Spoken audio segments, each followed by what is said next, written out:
30 পারা সূরা মাউন যেটা আছে এটা একটু পড়ো দেখি। পড়ছে আর আইতাল্লাযী ইউকাদ্দিবু বিদ্দীন ফাযালিকাল্লাযী ইয়াদউল ইয়াতীম ওয়া লা ইয়াহুদ্দু আলা তুআমিল মিসকিন। বতা দাও কি হলো, একটু বাংলাটা বল, আরবি তো আমি জানি না। তো আল্লাহ বলছে শোনো, আর আইতাল্লাযী ইউকাদ্দিবু বিদ্দীন, ও নবী তুমি কি সেই লোককে দেখেছো যে লোক কিয়ামতের দিনকে, বিচারের দিনকে অস্বীকার করে? ফাযালিকাল্লাযী ইয়াদউল ইয়াতীম, আর সেই ব্যক্তি এতিমকে গলা ধাক্কা দিয়ে বারো করে দেয়। ওয়ালা ইয়াহুদ্দু আলা তুআমিল মিসকিন, আর মিসকিনকে ক্ষুধার্তকে খাদ্য দেয় না এবং দিতে উৎসাহিত করে না। ফাওয়াইলুল লিল মুসাল্লিন, ওই সমস্ত নামাজীদের জন্য ওয়াইল নামক একটা বিশেষ জাহান্নাম। কোন নামাজি? আল্লাযীনা হুম আন সালাতিহিম সাহুন, যারা নিজেদের নামাজ সম্পর্কে গাফেল থাকে, নামাজের ঠিক মতো খবরও নেয় না, কখন পড়ে তারও ঠিক রাখে না। আল্লাযীনা হুম ইউরাউন, আর যারা লোক দেখানো নামাজ পড়ে, লোক দেখানো, বলুন না, নামাজ পড়ে, ফজর কখনো পড়ে না, জোহর কখনো পড়ে না, আর জানাজা কেউ হয়ে গেলে তখন নামাজ কাজা করে না। ও চাচা ফজর পড়েছো? শীতকালে ফজর লাগে, জানাজায় ছুটে চলে এসেছে, অথচ ফজর জোহর ফরজ নামাজ যার নাই তার জানাজার নামাজ নাই। কি বলছি বুঝতে পারছেন না?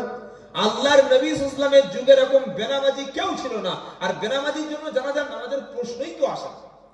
আমাদের সমাজে যদি পয়সাওয়ালা বেনামাজি থাকে আর উনি যদি মারা যায়, আর মরণের পরে যদি একটা গরু জবাই করে মোটামুটি একটু খাওয়ার ব্যবস্থা করে, আমরা যাবো কি যাব না? কেউ না যায়, আগে তো আমি যাবো। কি বুঝতে পারছেন কি পারছেন না? তো উনি নামাজে কোরআনটা বললে ছেলে পড়, কি পড়ছে? যে ফাওয়াইলুল লিল মুসাল্লিন, ওই সমস্ত নামাজীদের জন্য ধ্বংস, ওই সমস্ত নামাজীরা জাহান্নামে যাবে যারা নিজেদের নামাজ সম্পর্কে গাফেল থাকে। আল্লাযীনা হুম ইউরাউন, আর যারা লোক দেখানো নামাজ পড়ে। আর শেষের আয়াতটা কি? ওয়ায়ামনাউনাল মাউন।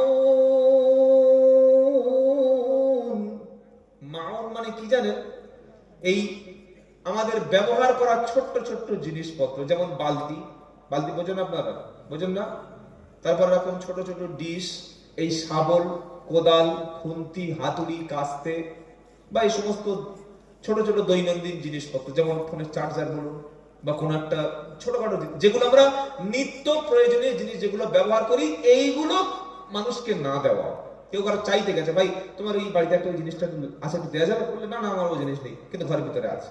এইরকম জিনিসগুলো মানুষকে যারা দেয় না, সহযোগিতা করে না, প্রতিবেশীর সঙ্গে সহযোগিতা করে না। তো এই সূরাটি যখন মাউন্টটা পড়েছে, ও চাচা তখন থেকে চোখ থেকে খালি জল পড়ছে, আর চোখ থেকে ছেলে বলছে আবার কাঁদছো কেন? বললে বাবা 40 বছর নামাজ পড়তে পারি, কিন্তু যতগুলো কথা তুমি বললে সূরা মাউনের মধ্যে, এর মধ্যে বেশিরভাগ কথা আমি জীবনে মানিনি। কি বললাম? যতগুলো কথা তুমি বললে সূরা মাউনের মধ্যে পড়লে, বাংলাটা আমাকে শুনিয়ে দিলে, এর অধিকাংশ কথা আমি জীবনে বাস্তবায়ন করিনি। অথচ এই কোরআন দিয়ে নামাজ পড়েছি।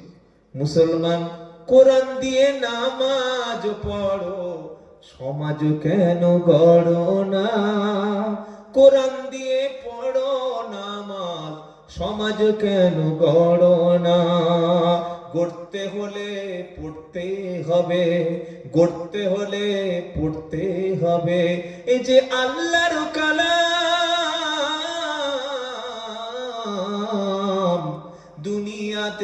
হবে তুমি সবারই সম্মান। মোমেন কোরআন দিয়ে নামাজ পড়ো, সমাজ কেন গড়ো না? কোরআন দিয়ে নামাজ পড়ো, সমাজ কেন গড়ো না? ঠিক কিনা বলেন? সারা জীবন সূরা মাউন পড়েছে কিন্তু সূরা মাউন বোঝে নাই। কি করেছে? ওই ওয়ালা ইয়াহুদ্দু আলা তুআমিল মিসকিন,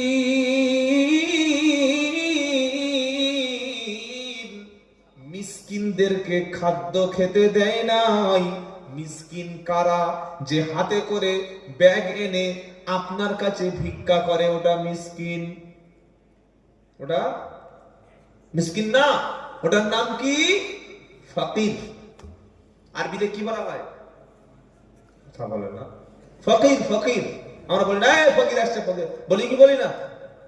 আসল ফকির হলো আলাদা, এর নাম মিসকিন। মিসকিন ওটা হচ্ছে ফকির। মিসকিনটাকে যার বাড়িতে খাবার নাই, যার থাকার মতো ঘর নাই, চিকিৎসার মতো টাকা নাই, ক্ষুধার্ত, বস্ত্রহীন, গৃহহীন, আর লজ্জায় সমাজের কোন মানুষের সামনে নিজের পার্সোনাল রেসপেক্ট যাতে লস না হয়ে যায়, আত্মসম্মান যাতে হানি না হয়, এজন্য সমাজের কারোর কাছে বলতে পারে না, লজ্জা পায়। তার নাম কি?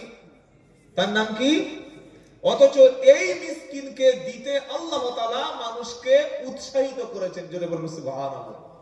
এই লোক নামাজ পড়েছে কোরআন দিয়ে 40 বছর, অথচ তার প্রতিবেশী ক্ষুধার্ত, প্রতিবেশী ঋণী, প্রতিবেশী কষ্টের অভাবে না খেয়ে অভুক্ত অবস্থায় রাত্রে ঘুমিয়ে গেছে। নামাজ পড়েছে, সূরা মাউন পড়েছে, কিন্তু প্রতিবেশীর প্রতি কোনোদিন সহযোগিতার হাত বাড়িয়ে দেয়নি। জীবনে কোরআন অর্থ বুঝে না পড়ে ভুল করেছে না করে নাই? করেছে না করে নাই? আরেকটা কি ভুল করেছে?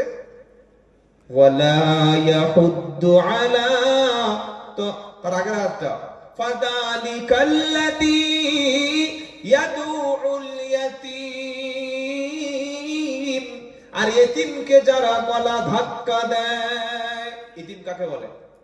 আমার নাম মুহাম্মদ আব্দুল্লাহ জুবায়ের, আমার বাবাও বেঁচে আছে, মাও বেঁচে আছে। আজকে রাতটা আল্লাহ না করুক তাদের হায়াত বাড়িয়ে দিক, যদি আমার বাবা মারা যায়, আমি কি কালকে এতিম হব? কি বলছেন আপনারা? কথা বলে না। এতিম হওয়ার জন্য কিছু শর্ত আছে। কি? 1 নম্বর হলো এই সন্তান নাবালক হতে হবে, ছেলে বা মেয়ে নাবালক সন্তান। 2 নম্বর, এই নাবালক সন্তানের হাতে কোনো অর্থ নাই, কোনো সম্পদ নাই, কোনো পয়সা নাই, একেবারে হেল্পলেস এবং অপরের উপরে নির্ভরশীল। আমার কথা বুঝতে পারছেন আপনারা? 1 নম্বর হলো অনাথ এতিম হতে গেলে নাবালক, নাবালক বাচ্চা, বালে হয়নি। 2 নম্বর, অর্থ সম্পদ, ব্যাংকে কোনো ফিক্সড ডিপোজিট নাই, তার জন্য কোনো জমির অংশ কেনা নাই, কোনো প্রপার্টি নাই, কোনো ফ্ল্যাট নাই, কোনো রকমের বিজনেসের কোনো শেয়ার নাই, শেয়ার বাজারে তার জন্য কোনো টাকা ইনভেস্ট করা নাই। এই রকম নাবালক সন্তান যদি মারা যায়, তার বাবা মা মারা যায়, তার নাম কি? তার নাম কি? মেজো ভাই মারা গেল, বাপ বেঁচে আছে, দাদু বেঁচে আছে, বাপ মারা গেল, মেজো ভাইয়ের 2টো ছেলে, একটার বয়স 7, একটার বয়স 4। মেজো ভাই মারা গেছে, এই 2টো বাচ্চা এতিম হলো কি হলো না? তাদের জমি নাই, সম্পদ নাই, তেমন কিছু নাই। এইবার বুদ্ধি করে, কায়দা করে, ওই মেজো ভাই যে জায়গায় বসেছিল 10 কাঠা জায়গা, ওই জায়গাটুকু সবাই দখল করবে বলে বাপের সঙ্গে পরামর্শ করে মেজো ভাইয়ের স্ত্রী অর্থাৎ মেজো ভাবি, আপনার ভাইয়ের স্ত্রীকে ভাবি বলেন তো? হ্যাঁ, ভাবিকে আর 2টো ভাইপো নাবালক এতিম, এ দুটোকে গলা ধাক্কা দিয়ে তাড়িয়ে দিয়েছে। দিয়ে মসজিদে এসে আল্লাহকে বলছে, আল্লাহ আমাকে ক্ষমা করে দিও। আর কি কোন সূরা পড়ছে? ফাযালিকাল্লাযী ইয়াদুল ইয়াতীম,